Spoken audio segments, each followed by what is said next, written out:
السلام عليكم الخوت.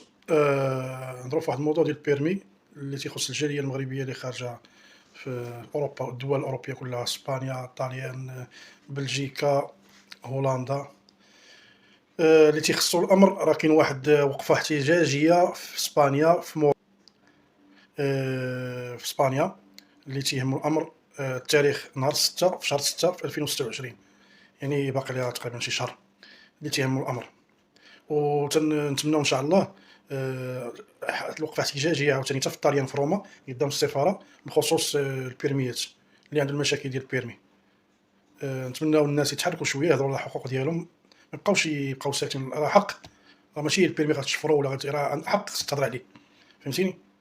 ايوا خصنا يتحرك شويه، مابقاش غير مخبي. هضروا على الحقوق ديالكم، راه ماشي درتي حقك راه غادي يديروك شي حاجه. هضر على حقك، ما الضرب ما حتى حاجه.